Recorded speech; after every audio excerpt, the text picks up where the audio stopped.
అంటే బాప్తిసం పరలోక మార్గమా? బాప్తిసం గురించి నేటి క్రైస్తవులకి బాప్తిసం ఎందుకు తీసుకోవాలో, ఎలా తీసుకోవాలో కూడా క్రైస్తవులకు తెలియకోకుండా పోయింది.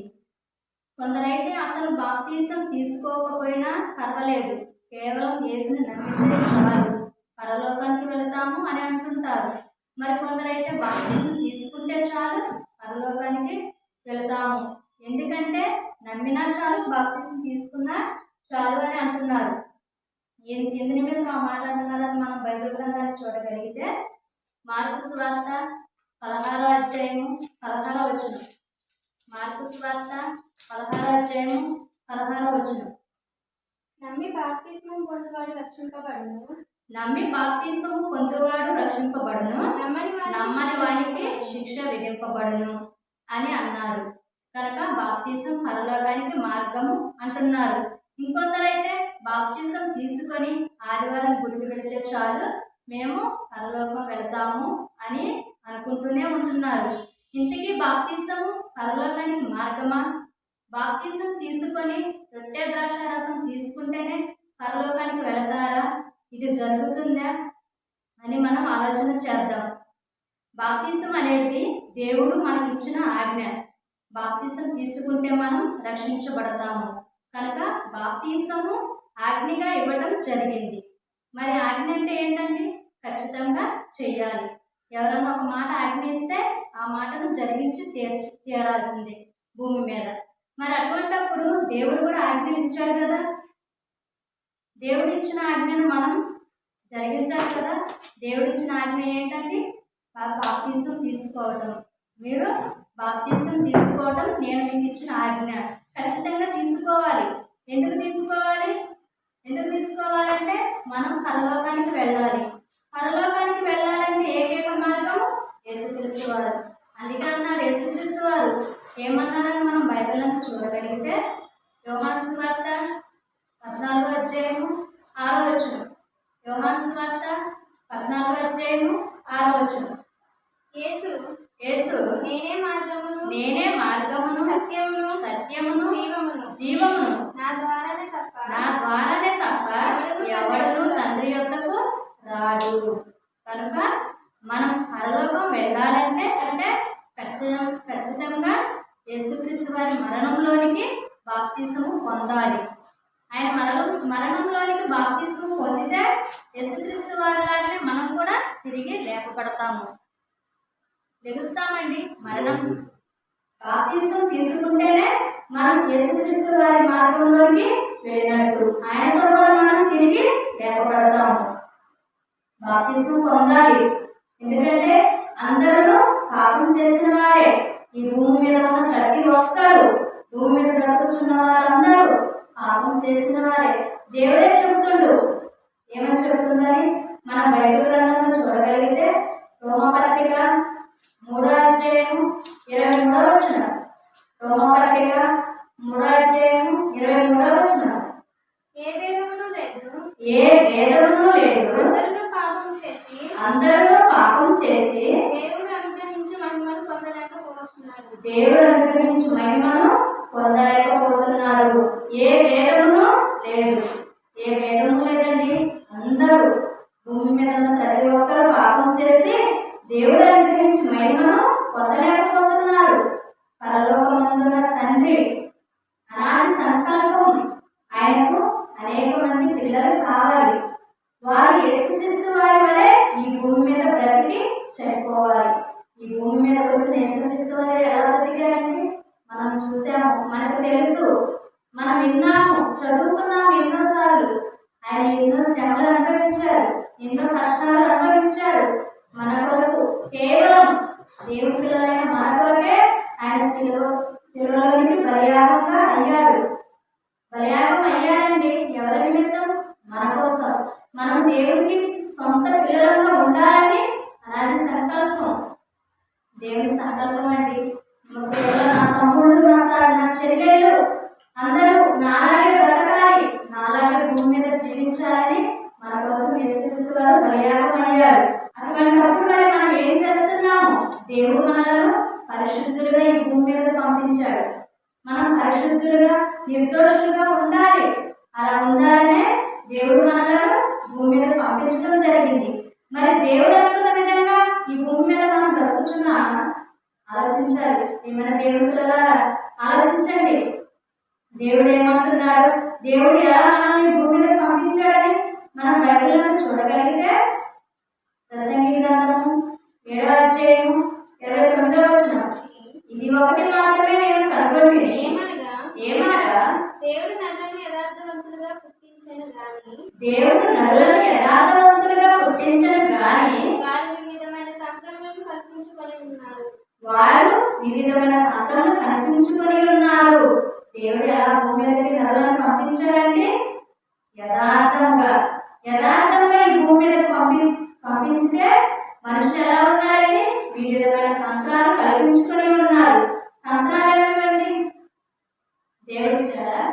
లేదు కదా. దేవుడు ఏమంటున్నాడు, నేను నా పిల్లలను యథార్థవంతులుగా భూమి మీదకి పంపించాను, కానీ తంత్రాలు వచ్చాయి. తంత్రాలు ఎవరివి? సాతానువి. తంత్రాలు దేవుడు యథార్థంగా పుట్టిస్తే సాతాను తంత్రాలు కల్పించుకొని పరలోకం పొందలేకపోతున్నారు. అలా పొందలేకపోతున్నారంటే వివిధమైన తంత్రాలు కానీ, మాటలు కానీ, చేష్టలు కానీ మనుషుల్లోనికి రావడం జరిగింది. మరి అలా ఉన్నారంటే కారణం వారిలో వాక్యం లేదు. దేవుడు వేటిని బట్టి మనల్ని నడుచుకోమన్నాడు, వేటిని బట్టి మనల్ని జీవించమన్నాడు, వారిని మర్చిపోయి ఉన్నారు. వారి ప్రకారం బతకగా ఎవరికి నచ్చినట్టు వారు ఈ భూమి పైన జీవిస్తూ ఉన్నారు. దేవుడు చేయమన్న పనిని చేయలేకపోతున్నారు.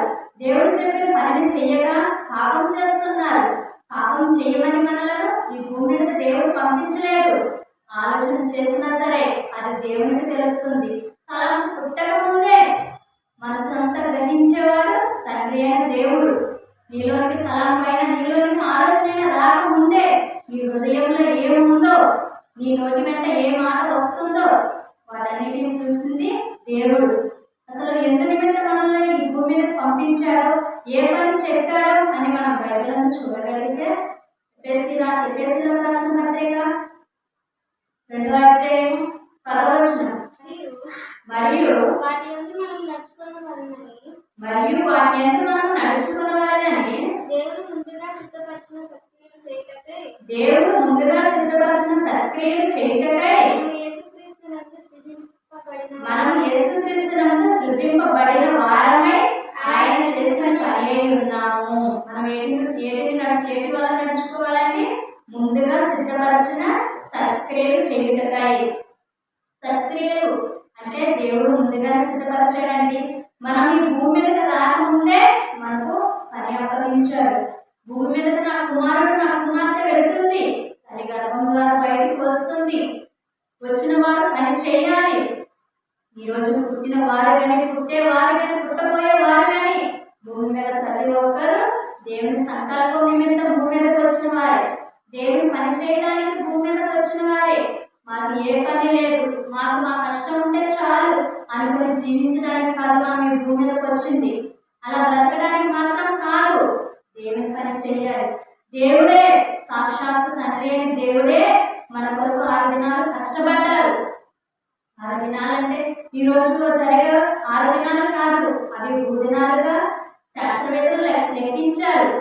భూదినాలండి. అటువంటి దేవుడే పని చేసినప్పుడు పుట్టిన నీకు నాకు పని లేదా? ఆలోచించండి ప్రియమైన దేవుని పిల్లలారా. దేవుడు ముందుగా సత్క్రియలు సిద్ధపరిచాడు. ఆ సత్క్రియ చెయ్యాలి అనగా దేవుని పని చెయ్యాలి. దేవుని పని చెయ్యాలనే ఈ భూమి మీదకు పంపించడం జరిగింది. పుట్టిన ప్రతి ఒక్కరూ దేవుని పని చేయాలి. చేసిన వారే పని చేస్తేనే పరలోకం వెళ్ళరు. అలాగని నమ్మితేనే యేసుక్రీస్తు వారిని తండ్రి అయిన దేవుని నమ్మితేనే పరలోకం వెళ్ళరు.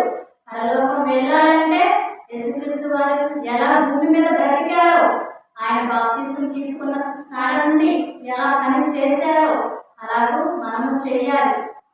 మనము కూడా పని చేయాలి.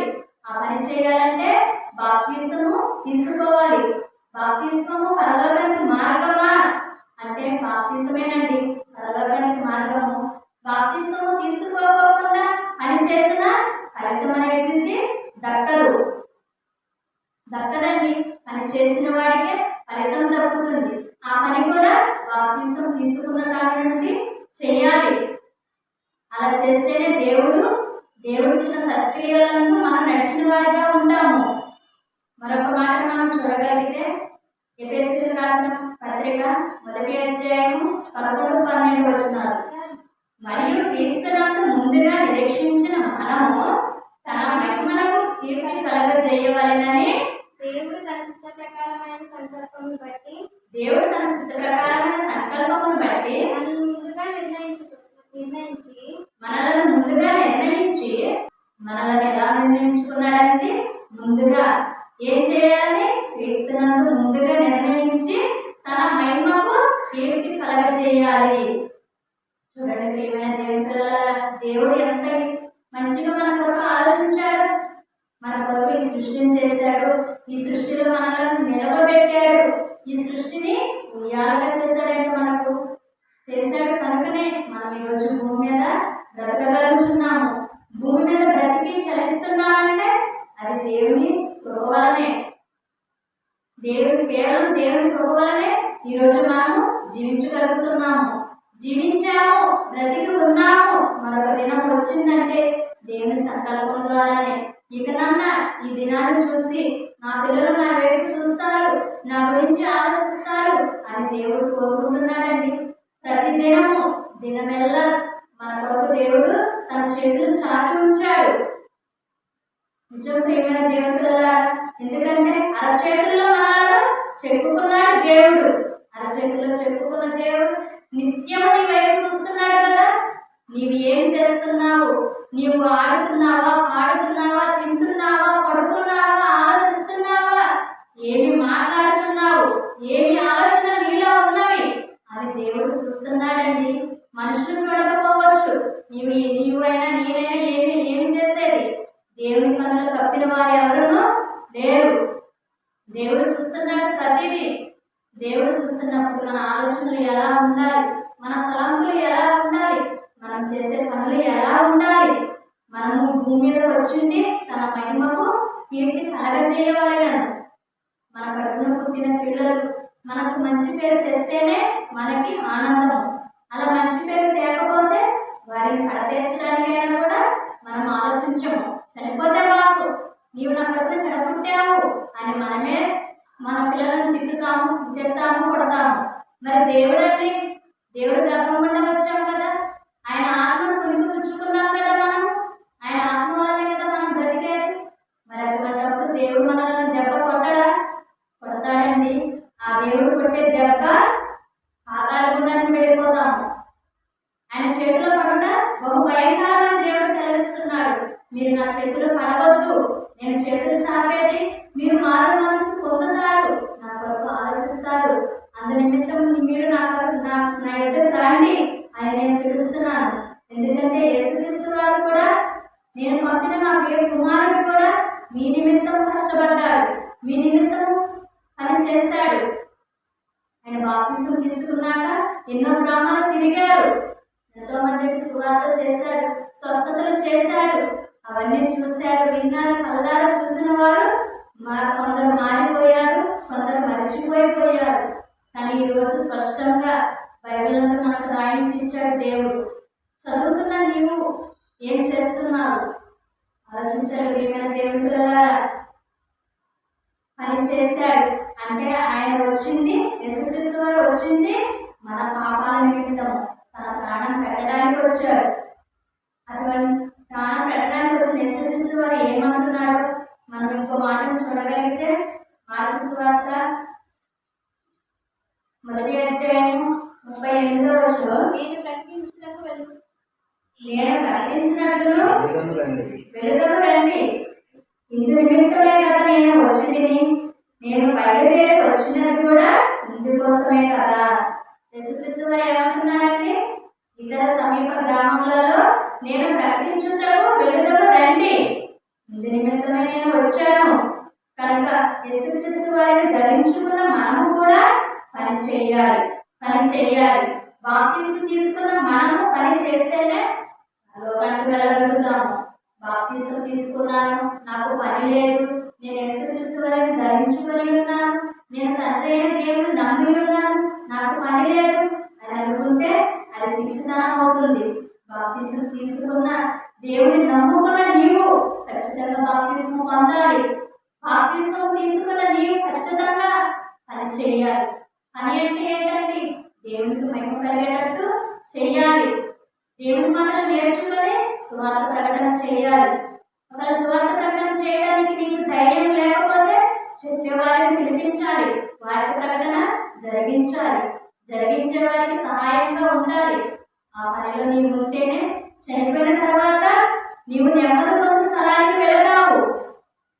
సాక్షాత్తు యేసుక్రీస్తు వారే, నీ తండ్రి నీవు నాకు పని అప్పగించావు, తండ్రి నీవు నాకు ఇచ్చిన పనిని నేను సంపూర్ణంగా భూమి మీద నెరవేర్చి నిన్ను మహిమపరచుతిని అని అన్నారు.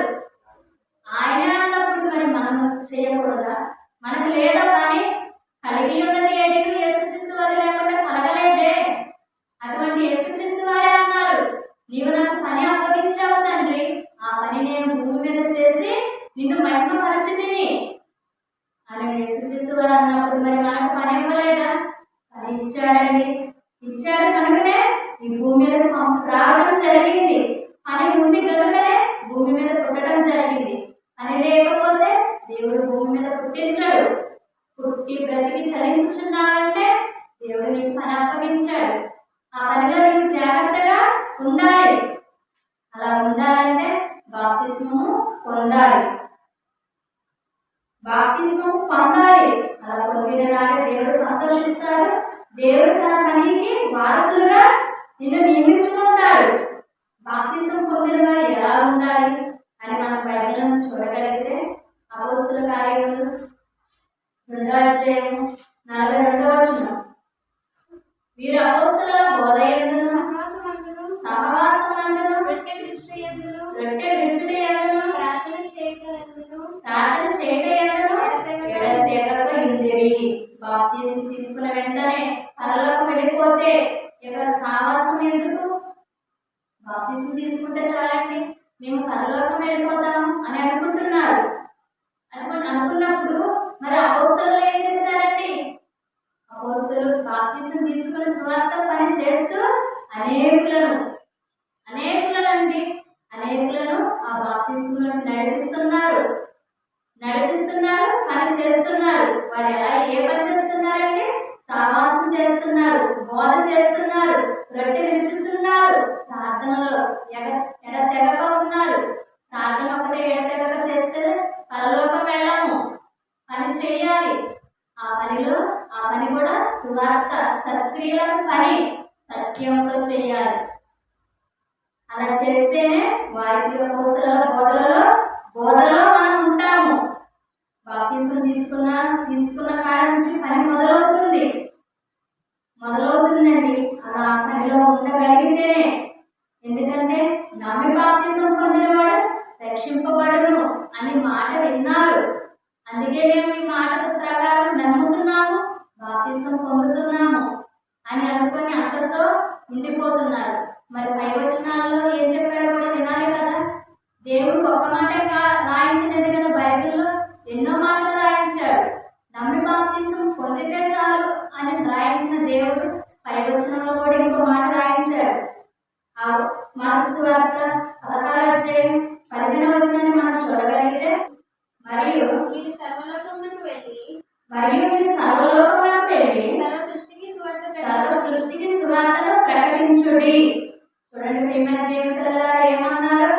మీరు సర్వలోకానికి వెళ్ళండి, సర్వ సృష్టికి సువార్తను ప్రకటించండి. అలా ప్రకటించే సమయంలో నమ్మి బాప్తిసం పొందుతారు. పొందినవాడు రక్షింపబడతాడు. ఆ పొందిన వారిని మీలో చేర్చుకోండి, సంఘంలో చేర్చుకోండి. అలా సంఘంలో చేర్చుకున్నవాడు ఏం చేస్తాడు? మీతో పాటు పనిలో ఉంటాడు. సత్క్రియలోని పనిలో దేవుని క్రియలు చేసుకుంటూ ఉంటాడు. అలా దేవుని పని చేస్తూ అనేకులను అంటే ఎంతో మంది అగ్నిలోకి జారిపోతున్నారు.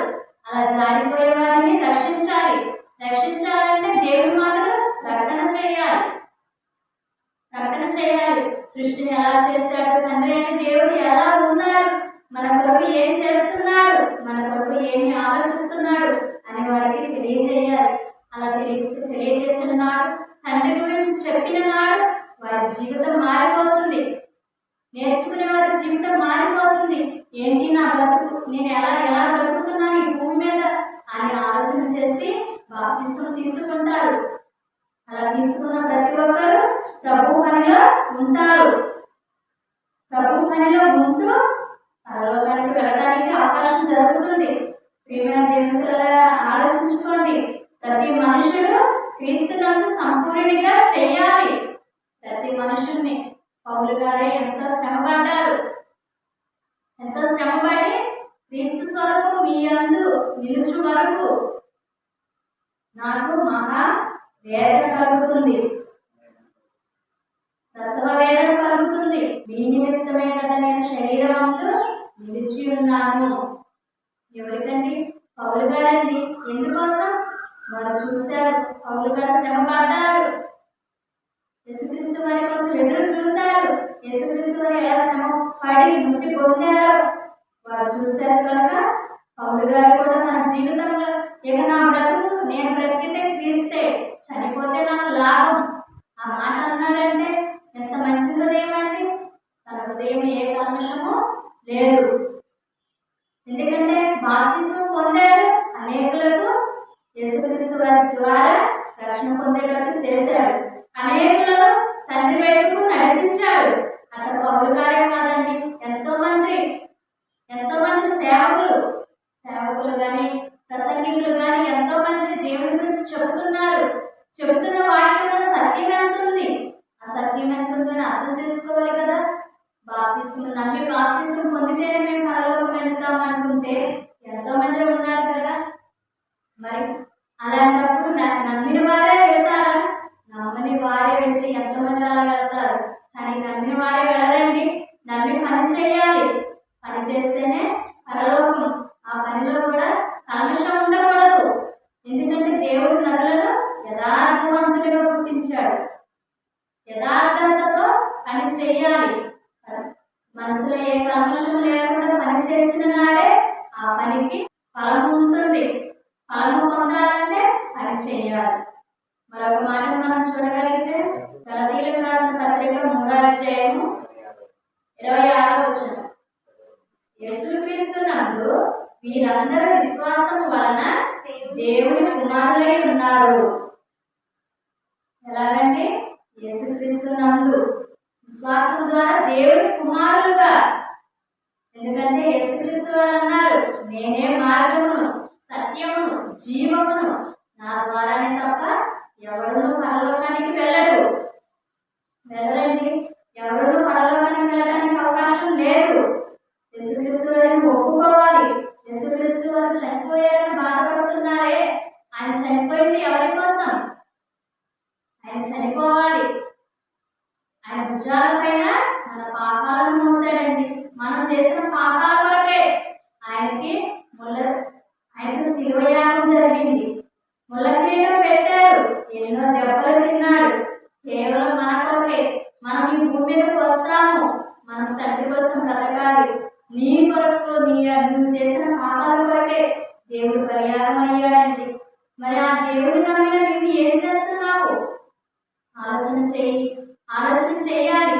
ఆ దేవుని తెలుసుకున్నాను, నాకంతే చాలు, ఆ దేవుడిని నమ్ముకున్నాను, నేను పరలోకం వెళ్తాను అని ఆలోచన చేస్తే సరిపోదు. దేవుని కొరకు పని చేయాలి. పని చేసిన వాడికే ప్రతిఫలం దక్కుతుంది. పని చేయని వాడికి ప్రతిఫలం రాదు. ఆలోచించండి. మరొక మాట మనం చూడగలిగితే అపోస్తలుల కార్యములు 14వ అధ్యాయం 22వ వచనం. అపోస్తలుల కార్యములు 14వ అధ్యాయం 22వ వచనం. మనము అనేక శ్రమలను అనుభవించి పరలోక రాజ్యంలో ప్రవేశించాలి. ఎన్ని శ్రమలండి? అనేకమైన శ్రమలు. అనేకమంటే అంతము లేదండి. శ్రమలకు అంతము లేదు. చనిపోయినా మనకు అంతము లేదు. చనిపోతే శాశ్వతంగా చనిపోతామే, ఉండము అని అనుకుంటున్నారేమో. ఉంటాము, నిత్యము ఉంటాము. ఈ శరీరము కనబడే ఈ శరీరమే మట్టిలోకి వెళుతుంది. లోపలుండి మాట్లాడే ఆత్మ అగ్నిగుండానికి జారిపోతుంది. దేవుని పని చేసి దేవుని క్రియలు జరిగించిన వాడు పరదేశికి అగ్నిగుండంలోని పరదేశికి వెళతాడు. అలాగే దేవుడు అంటే భయం లేకుండా నా జీవితం నాది, నాకు నచ్చినట్టు నేను బ్రతుకుతా అని బ్రతికి చనిపోయిన వాడు అగ్నిగుండంలోని పాతాళగుండానికి వెళ్ళిపోవాలి. ఆలోచించుకోండి, మంచి చెడు నీ ముందు పెట్టాడు దేవుడు, ఏ వైపు వెళతావు? ఆరని అగ్నిలోనికి వెళతావా? నిత్యం ఆనందంగా ఉండే లోకానికి వెళతావా? యేసుక్రీస్తు వారే ఎన్నో శ్రమలు అనుభవించి పరలోకం రాజ్యంలోనికి ప్రవేశించారు. మనము కూడా అవే శ్రమలు అనుభవించి పరలోకానికి వెళ్ళాలి. పౌలు గారిని రాళ్ళతో కొట్టారు, అయినా ఆయన తిరిగి సువార్త ప్రకటించుకుంటూ వెళ్ళాడు. మరి ఒక మాట అంటే మనం ఏం చేస్తున్నాము? ఆలోచించండి ప్రియమైన దేవులారా, దేవుని నమ్మినాము తెలుసుకున్నామంటే సరికాదు, అది బ్రతుకులో చూపించాలి, బ్రతికే విధానంలో చూపించాలి.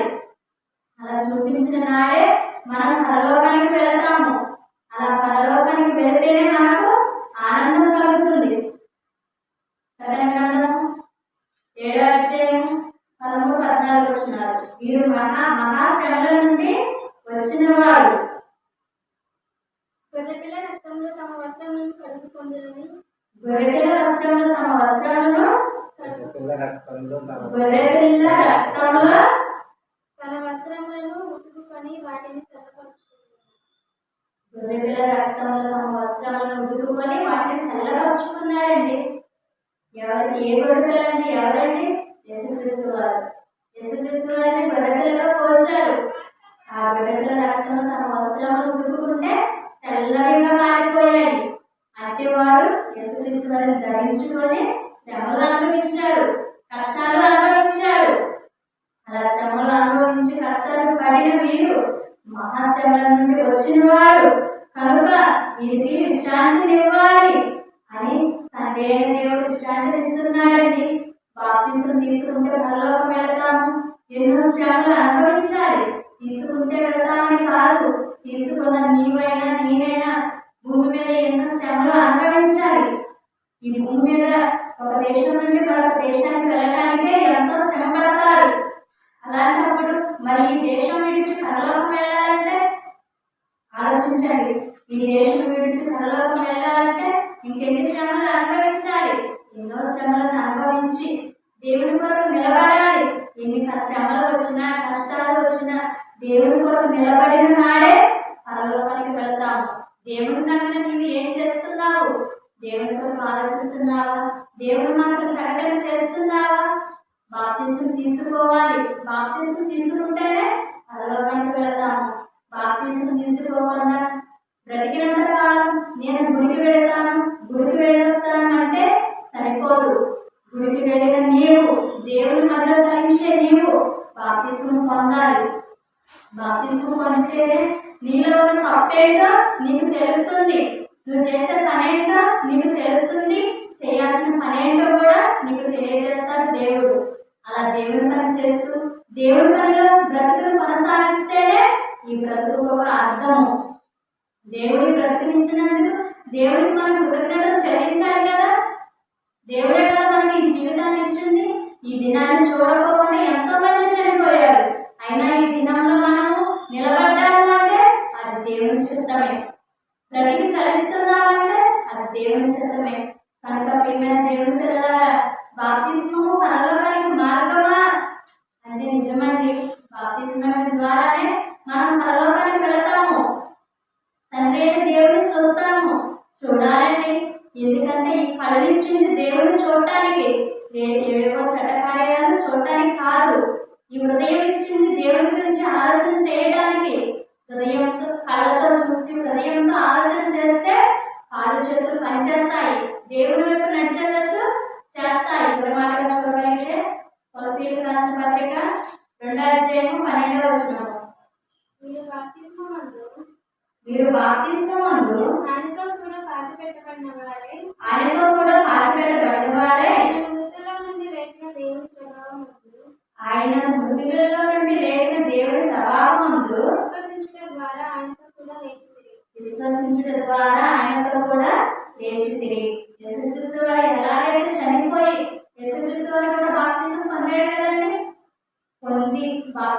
పొందిన యేసుక్రీస్తు వారు పనిచేశారు.